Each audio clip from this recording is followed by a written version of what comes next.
Hello, hello. Welcome to another episode of Uncomplicating Business. I am Sarah Torpy. I am the creator of Selling for Weirdos. You know all of these things.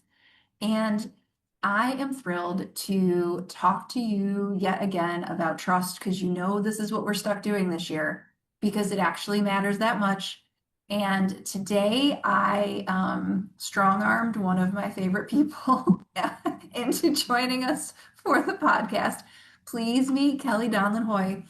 She is the owner of a consulting agency that is all about communications and culture and change management. So she and her team help companies change effectively, communicate effectively, and engage their employees, engage your people in a way that keeps them with you and connected and fulfilled and doing their best work without it being like weird. Um, because you know how quickly those things get weird. You and I both know this. So Kelly knows so much. And one of the things she's really worked hard on over the years is trust, particularly in herself as a business leader. So I'm going to make her talk to you about that.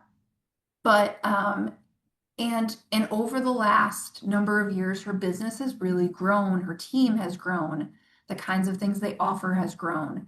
So it is, she's a wonderful person to have if you're in a growing place and you're growing a team. Kelly is the one you want to listen to. Miss Kelly, I'm so happy to have you. Thank you so much for being a part of this. It is a joy. And thank you for that lovely, warm, gracious overview and introduction. I'm going to have to call you every day and have you just kick off who I am. Thank you for having me here. Oh my gosh, it's a delight. It's taken us a minute to get here because I was like, no, you're gonna do this. Truth.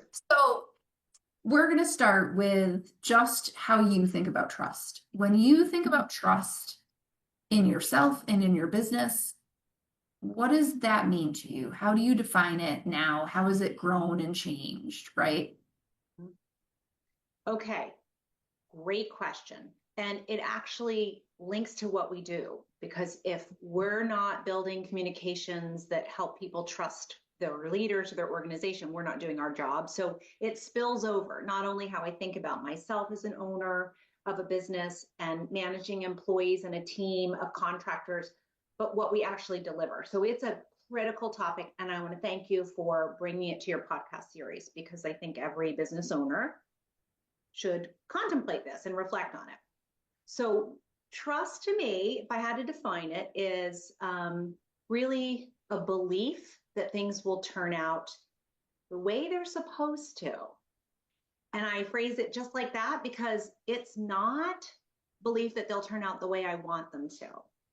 And it took me a little while to understand the difference because you can only control some things. And understanding that means you open yourself up to different outcomes. You work hard, you really want a certain thing to happen, and you envision it and you plan for it. But trust is saying, okay, I've done what I can, and I trust that if it doesn't come out exactly like that, I'm still going to be okay.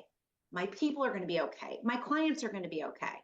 And I get reminded of that truth over and over and over again. Well, and it, with your kids and with everyone else. And I think I love this thought that trust is about knowing the outcome will be the outcome it's meant to be. It's going to work the way it's meant to be, rather than the way with my limited imagination that I can imagine it from where I am now. Right. That's so right. And um, I appreciate the nod to children too. I Mhm. think even prior to trust in my business, I had the opportunity to flex that trust muscle with my daughters who are early 20s, late teens. So plenty of opportunity there, which I hope we can talk about at some point because it's Yeah, good stuff. it's well, and that's really, but it is that like I may not know how it's going to look when we're finished, but I know it'll be what it's supposed to be. That's like, Yes. it's so hard. it is hard, but I think when you lean into it and you start to build your ability to trust, it becomes sort of an antidote to worry and fear, because fear is like, what if this doesn't happen? And then we tend to kind of go down a path of that what if can turn into the negative what ifs. But if you trust the universe, which is a phrase I've heard from, where have I heard that often? Oh, yeah, from you. If you trust, then it sort of quiets that voice that has all those scenarios playing in your head that are like, oh, this could go south. There really isn't a south, because you believe, I'm going to adapt. I'm going to work with what happens, good, bad, or otherwise. Oh, well, and so I want people to hear that. If you trust it's all going to work out in the end, there's no south, Right. right? It can't go wrong. It just went different. And Right. that is such a fundamentally important shift, right? That like no matter how it's going how it's supposed to be going, rather than I screwed it up or it went sideways or I broke it or it's me or whatever. Like this idea that like it can't go south. Yes. Wow. Right. And right. That's 100% right. And when you have that sort of lens or that approach, you also stay active in the whole process, because if you're like putting something out there, expecting it to happen, then you're kind of like waiting, like, I'm going to get an answer, good or bad. This way, it comes back to you, and you're saying to yourself, okay, well, what do we do next? How do we take that response? And sometimes it's not what you anticipated, but what do we do next? It sort of keeps you engaged and active and moving things forward. And that's where real growth happens. So I think it's helped me grow personally. I have fewer sleepless nights, still some, I'm human, but it's helped my business grow too.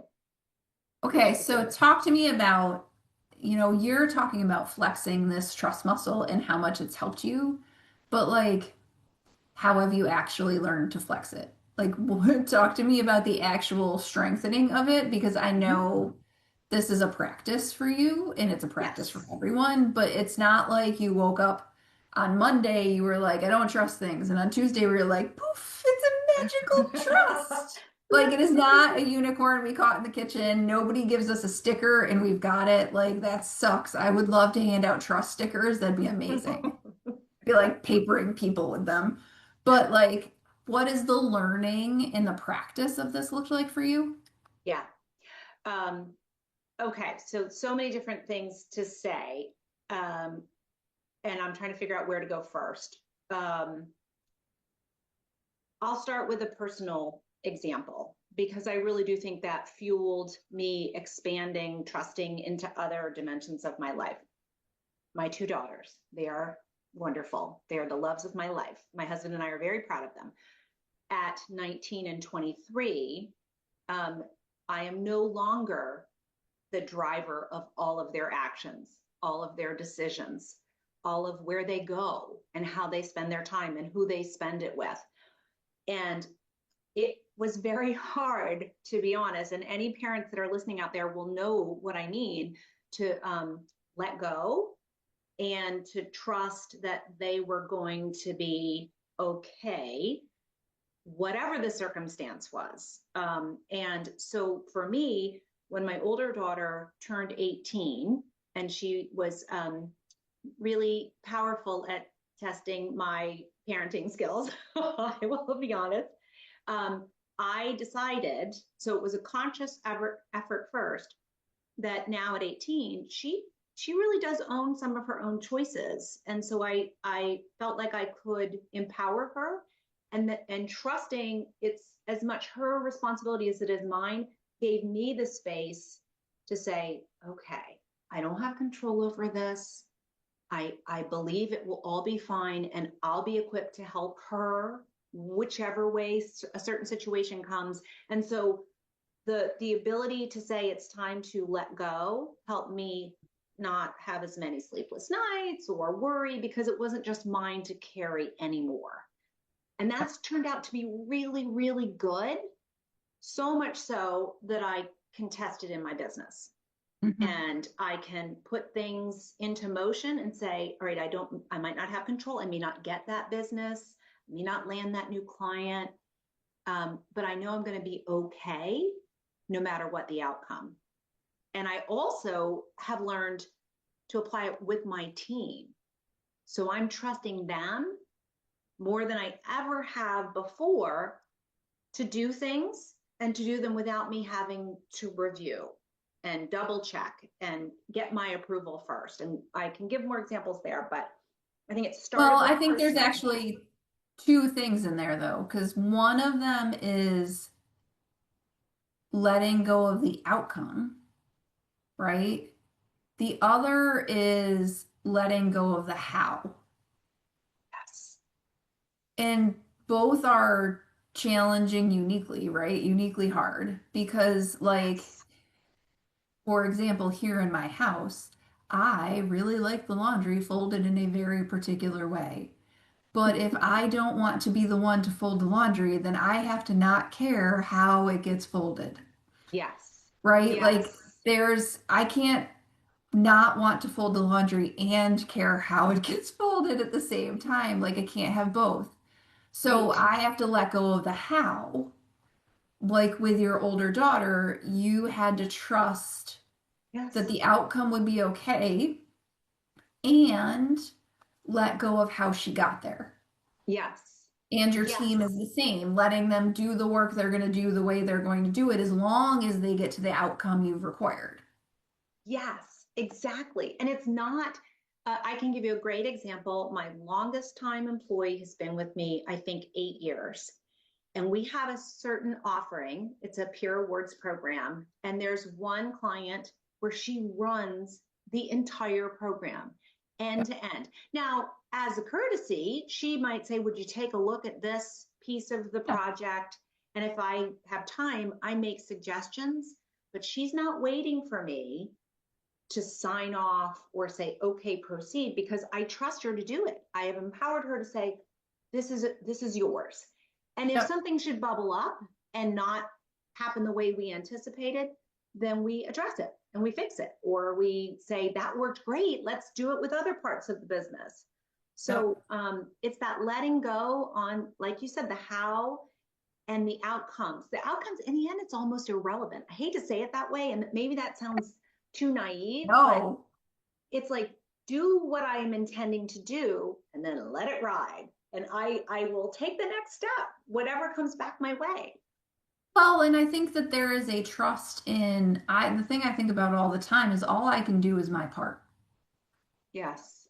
Yes. Right? Like all I can do is my part, but if I know I'm doing my part, then it is what it is after that. Like I can't make the other cars on the road do what I want them to do. I can Right. just drive my car.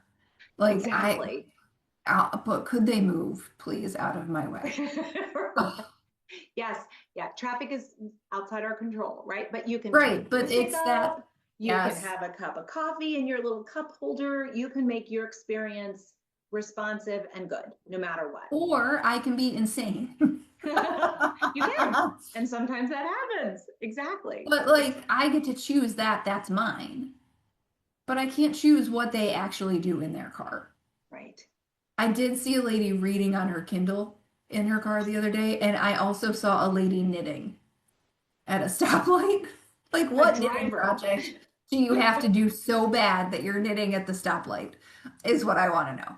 Like, what is it Oh that my needs to be God. finished so deeply that you're like, I'm knitting at the stoplight? But that's the whole, I Crazy. wanted to be like, lady, can you get out of the car so we can talk about this? But okay, so what are the other things that you do? Because I know you have other habits. What are the I do. other things that you do Yep. that help you practice trust? Okay. So thank you for circling back to other ways to get good at this. I will say categorically, it helps to have a guide. Now, in this case, you are that guide for me. So I'm not trying to prop you up unnecessarily. I think it's really valid to find someone you trust, no pun intended, because what that person does is helps you look at things in a more objective way. How many times since you and I have worked together have I come to you pre-trust muscle, let's say, with this crisis on my hands, and the calm sounding board that you provided helps me step back and say, well, wait a minute, what's really going on here? Objectively, are we really saying the sky is falling? Has it ever fallen before? Do you have evidence that this is the end of things for all time? Of course, the Yeah. answer always is no. And then you also have helped me say, all right, well, what is the worst thing that could happen? You Mm. don't get the business. A client is not happy. What are you going to do next? There's always a next step. And so I think having that partner, that Sherpa, trust Sherpa, really helps you with your own narrative. And you've helped me with quieting that voice, because we're human and sometimes we tend to think about the negatives too much. And if you don't have a balance, then that little voice suddenly gets much larger and louder. And we call it Edna, right? Little Edna in the corner, Kelly's like, is Edna, mine is Dot. no, but it's true. So if left to your own devices, it's a lot harder. So some people maybe practice and they can be like, that's just the voice I'm not listening to today. It helps you get there when you have someone to say, oh my gosh, and then piece it together or pick it apart to realize, wait, it's not as bad as it seems. Let's get back on an objective track. So that's one. Have a Okay. partner. I highly recommend, and depending on your capacity, maybe you are that Sherpa for people listening. The second thing I do is journal. Yep. I am a devoted, where is it? Here it is, right? Always by my hand, right here. I have to pretty much be dead to not enter something in this on a daily basis. And not always about trust, but whatever I'm grappling with to grow and to make myself a better leader and make my company thrive comes in here. And that also is a very balancing, concrete way to quiet that voice. Can Because you do that, me a favor and yes. tell people about how you started journaling? Oh, you mean your requests? Yeah, it's several books ago, people out in the universe listening. But Sarah and I first started working in the pandemic. I received a little lump sum of money from the government, and my accountant said, well, of course you should take that. So I was like, how am I going to use this? Let's get a business coach. So when I first started talking with you, I had a lot of doubts and lack of confidence about my role as a leader. I'd been running my company for, I don't know, a long time, 12 years, something, a long, long time, not always with people underneath me, but leadership was a big hang up for myself.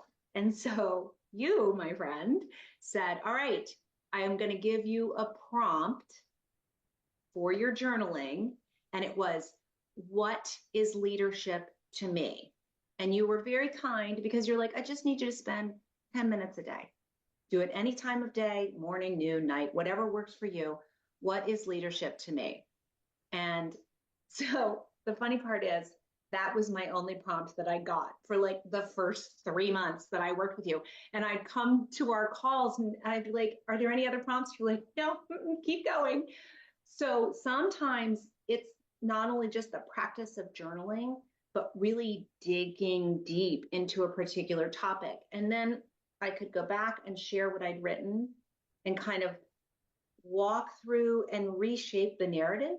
Because once I sort of kicked the tires or picked at it or peel back the layers, however you want to say it, I started to realize that, leadership isn't this like elusive thing, like I can't ever aspire to it. I actually did some things that were very leaderly. All the time, all the time. Yeah, And that's yeah, eventually when she was like, I think I'm a leader, we were like, now we get a new question. She was yeah. like, holy hell. Right. But it was, it is, for me, sometimes I think that's like a repetitive mechanism for people because there is something there to trust. And it's just peeling back the like disbelief so many times in a row that your brain is like, wait, So every day I get to this point where I'm a leader. Huh, what's happening here? And you start to Yes. trust that, like, maybe that is a thing. It's like, wait, is this who I am? But Yes. it is that trust in, I think sometimes what happens is we forget to trust the experiences we've already had Yes. because they Yes. weren't like in the last 3 minutes, right? And Yes. it's like, oh my gosh, but I did that 3 years ago. I'm like, well, okay, you still know how to do it, don't you? Like if I said to you tomorrow, get on this bike, would you be like, no? Or maybe you would, but Right. but you'd Right. And figure it out.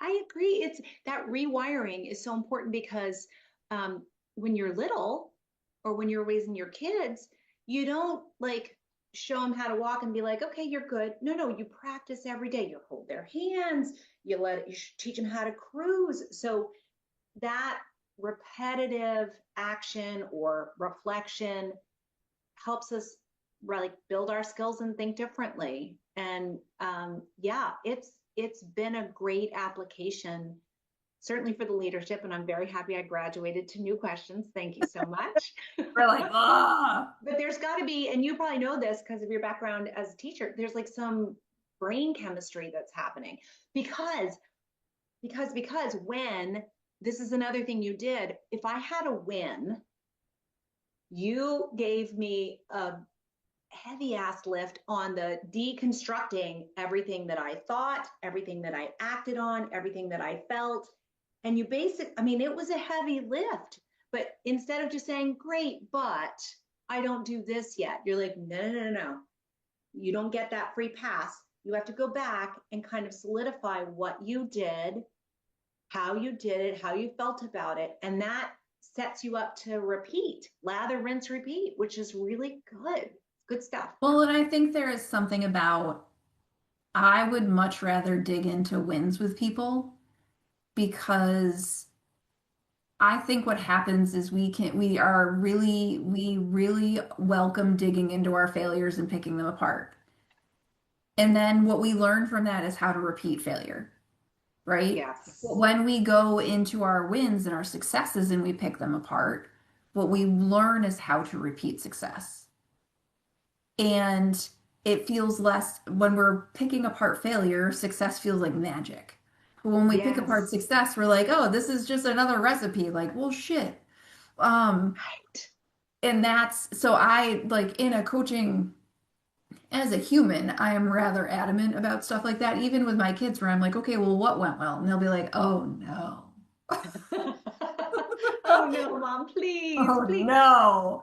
And then But they'll you're like grumble right. for a while, but You're it right. And it matters. helps focus on what you did. And then the more you focus on that, the easier it becomes. It's not this mysterious hurdle that was just a shot in the dark or I got Yes. lucky. No, actually, you did things. Like you were saying a minute ago, you get to choose how you react when you're in traffic. You get to choose when you're trying to implement something in your business.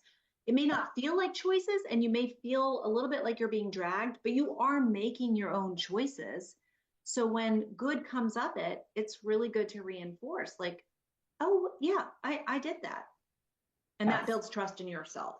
It Well, does. and I think we as humans are so quick. We've talked about this in many of these conversations, how quick we are to be like, yep, I did that. It was great. Anyways. And then, but we are still replaying the guy you didn't tip in 1993 at the restaurant. Like it was so funny to me. I write 3 things that were great yesterday in my journal every morning. I, on Wednesday, went and looked at my list from Tuesday and I was like, wow, how quickly we forget. Because what I didn't write down for Monday, I like had a good kickoff call with somebody. I did something else. I like did something with the kids. Those were the 3 things I wrote. I also gave a workshop for like 15 people and had a bunch of people follow up with me and ask me for things. I didn't write anything about that. And I was like, oh, wow, that went fast. Like, oh my God. So Right. it was ridiculous. But like we let those good things go as like check marks. And the bad things we take the check mark and we like try to pierce our brainstem with it. We just like stab ourselves over and over again. It's so rude.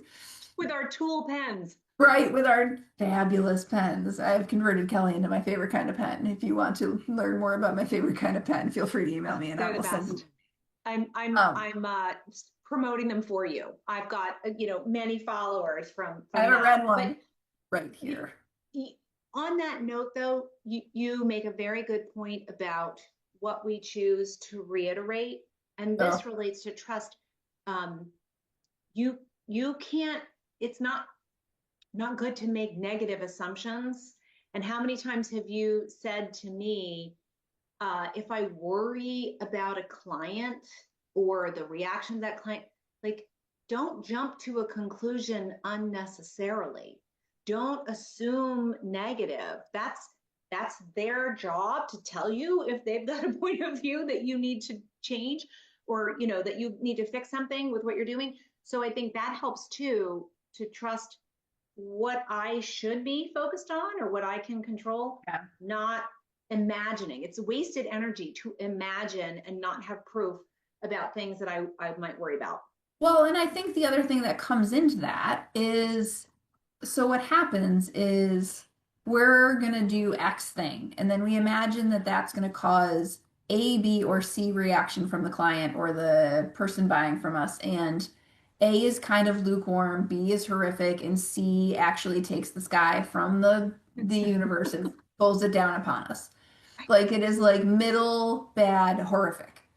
And what happens when we imagine those things is it hurts our confidence and then it sort of degrades our trust in ourselves because we're Right. like imagining the terrible outcomes and then it stops us from doing the job we were supposed to do.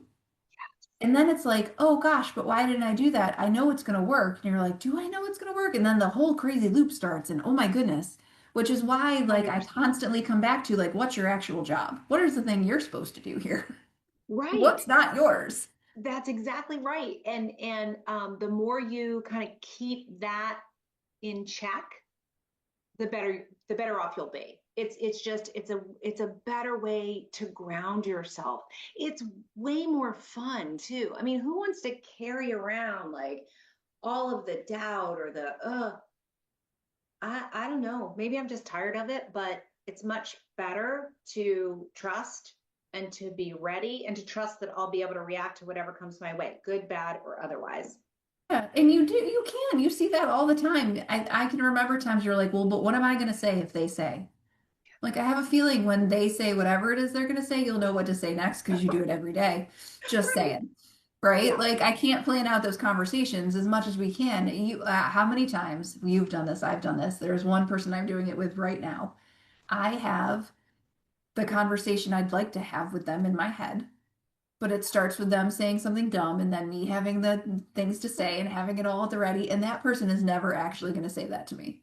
I'm going to It's tell you right true. now.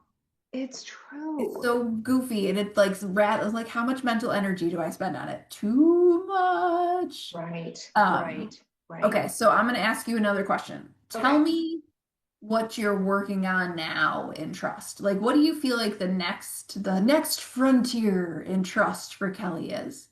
Mhm. For me personally, okay. Do what you Um, want. yeah. I think I think it's getting comfortable with the idea of offering our magic to more people.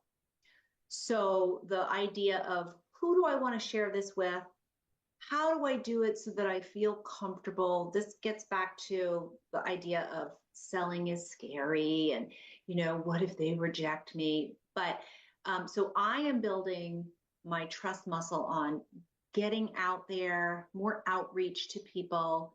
And honestly, I feel like the way to do that, other than the practical things that you are helping me with in our weekly calls, try this step by let's agree that we can move to the next level if you do these 5 things, is kind of feeling a mission behind what I'm doing. Mm. And I didn't really go there, which is odd because we talk with clients a lot about what their mission is and how they can like sort of inoculate their employees to feel the same way. So duh, Yeah. like position, heal thyself. Oh, But you're the like peddler with no shoes, or like what is that? The yes.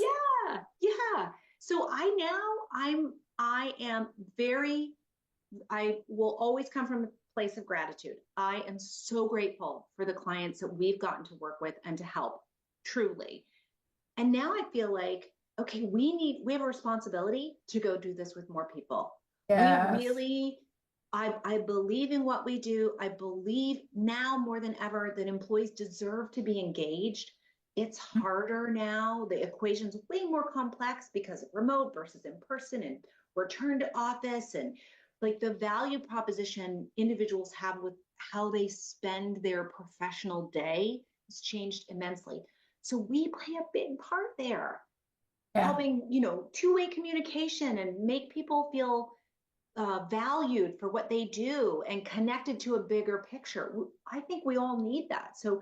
suddenly I feel deputized, like I gotta get out there, I gotta share this stuff.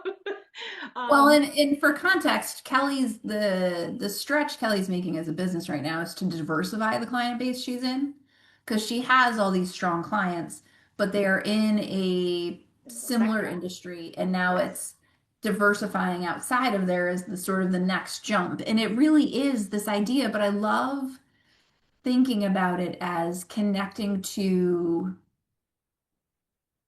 like the mission, to the like, oh my gosh, if I don't do this, they're not going to get what they need without me. And that's Yes. not saying they can't get what they need, but like, I have a duty to offer this service because it is necessary. And that's an entirely different view than like, people will say to me, well, the thing I have is nice to have versus necessary. And it's like, well, but that's what you're thinking. For someone, it is absolutely necessary, Yeah. right? I would And say yes. I'm sorry to interrupt. no, For any company, for any company. yep, Now, they may have things in place that are headed that way, but I can tell you for any industry at any stage of its life cycle, this is important stuff. You yep. don't pay attention to culture, you're going to have turnover, you're going to have disgruntled employees, you're going to have challenges. Now, you don't have to overswing and make it a pizza party every Friday. That's not culture anyway. But I think astute leaders and really savvy organizations have to pay attention to this. And we've Well, got and some experience. we talk about it all the time. I actually quote you regularly with clients that it's like you can have intentional culture or unintentional culture, but you get to pick one. That's One exactly of it them is happens. happening It either way. happens with or without you, right? Yes. By design or by default, right? Exactly. And like, I'm sorry, but like I'm not interested in by default. Like even as like a household culture, right?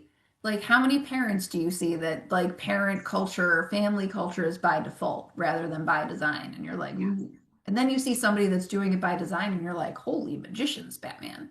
Like, Correct. It is a bit of a superpower, right? oh, Have that foresight, and I say that with the full humility of that. We probably had parenting by default for many years, right, but but we learn, it's but not in fixable, every way. There are right? parts No, that you're like, meh, and parts that you're like, oh, I got this. that's exactly right. That's exactly right. So, yeah, and uh, I don't know exactly when that realization came to me, sometime in the last several years for sure, but that is a huge boost to trusting, because then you are not distracted from challenges, things that you didn't anticipate. You're like, okay, we have to move on. It's Yes. singularness of purpose, like let's go, we've got to get there. So I'm not going to be like, oh, there's gnats, I'm not going to let that bother me, I have to keep going.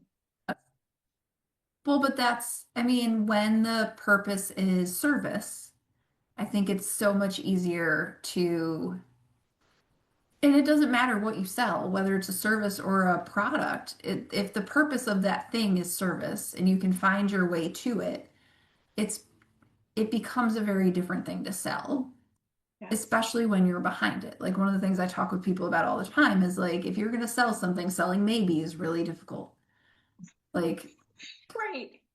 Right. It's true. It's true. And when you're offering something in service, the Mm. rejection isn't as big a blow because Mhm. your reaction is, okay, they're just not ready for it yet. So we have to keep helping them. It's Or it's very not different. even if it's not that, it's like maybe they're just never going to be ready, but there are people who are. Yes, waiting, Yes, waiting and there are needing. people who need this right now, and there are people who will need this eventually, and there are people who will. I have a client who sent a proposal to someone, and she is like, "What the heck?" And I was like, "The reason they need you is they're terrible decision makers." And she I was like, know. "Oh," and I was like, "So the process of making a decision to say yes to you is also going to be problematic, right? We knew that in advance." And she was like, "Oh, right." Yes. But Yes. like, you got to think about your people, right? Like that's part of it. Okay. So Okay. tell me the thing that if you were like, okay, people, here's the thing you have to do and know and walk away with about trust. Like, here is your key takeaway. Like, what is the thing The one thing. you want people to walk away with? Much pressure.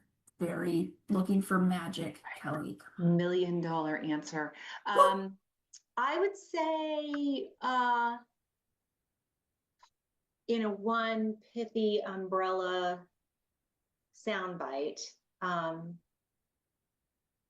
trust comes and deepens to those who practice it. Whoa. Look at you Because, hitting a home run. but it's true. And Dang. underneath that is you don't have to practice it alone. Find a Sherpa. There's daily or weekly things that you can do to build your Minutely. trust minute by minute. Excuse me, I have to make a journal entry. I'll be right back. um, but yeah, trust will come if you practice it. And it's like any skill, the more you do, the better you get. Oh, girl. Like that's, we're gonna Yay! package that little bit and just be like, Coffee this is cup number 12. right. Well, for real, Brought put to you that by sucker on a caffeine. sticker. Like, but it comes with practice and it pays with practice, right? Just like everything else. And it's so funny to me that we don't think things like this are practices. Right. And they just, everything is learnable, right? This Everything is is one of learnable. them. Yes. Look at, and I think about, I mean, I'm a weirdo, so I'm right there with you because I've been in business for 18 years, but not really thinking of it that way, right? Like I just sort of did my own thing for several years. Then I started to bring in other people. But think about a baby learning to crawl or walk. We talked about that a minute ago. They don't like doubt themselves. They don't stop and say, that's it, I'm not walking.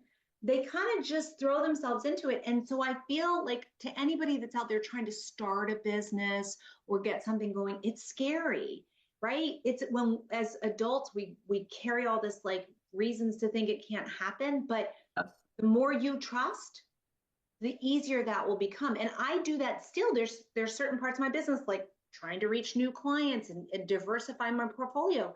Have I done that before? No. Will I get it right? Well, sure, because the way I do it's going to be right. Even I don't have a textbook that says here's how KDH Consulting should do this. So you just do it and you learn and you do it again, and that helps with the trust too to try new things. Well, because that you're going to keep at it. Like the thing I always think is like, I'm going to keep at this until I figure it out.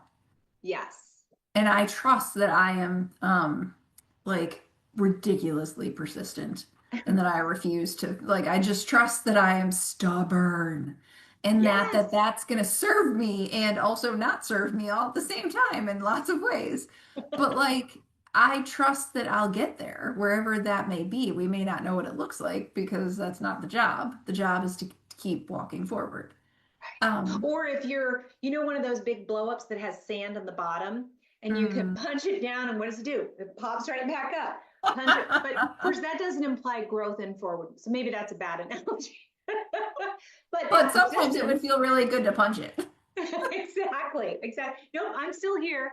Nope, I'm still here. Yep, like, oh God. We should write "will trust" on one of them and just have it keep popping back up. I have many Right. clients that would be like, oh, the trust dummy's back. The Anyway, trust dummy. Yeah. um, tell people how to find you. Okay, so we are in all the normal channels. Now coming to you from Walmart. No, just kidding. So we're on LinkedIn. Um, we are on Facebook. We are on Instagram. Our website is kdh-consulting.com. The hyphen's important, otherwise you're going to land with some engineers in Illinois. So not the first time KDH Consulting has been used. Or you could say KDH dash consulting, a little dash of employee engagement, if that helps you remember. And then Yep. I am kelly.donlon.hoy@kdhconsulting.com. Am I forgetting any of the I'll channels? put them all in the transcript notes too, and in the, but Okay. like, here's the thing, friends. First, Kelly's lovely and tons of fun to talk to, which you have learned here. So, like, you could just connect to her because she's a good person and you'll enjoy her. The second, though, is like if you are somebody who in the business world, you're out there and you're like, I can't, this isn't, the people aren't with me. Like, these are the communication things. This is the culture building. This is the kind of work on change. If you have a team and you're like, oh my gosh, I feel like I'm dragging them kicking and screaming behind me, this is kind of the stuff. So please talk to my friend Kelly. Kelly, I am delighted that we got to do this. Thank you This is so so much for fun. coming. Thank you. And thank you for bringing these really important topics to your audience because it helps so much to hear you and to have you guide people. It really makes a difference. So kudos to you. Thank you. This is my first podcast I've ever been a guest on. So I Oh, thank you for I your didn't know that. flexibility. Yeah, it was Oh great. my I'm gosh. so excited. Okay, and on people out in the world, if you have a podcast, please now make Kelly come on yours. Because she needs to do more of this. Thank What a delight.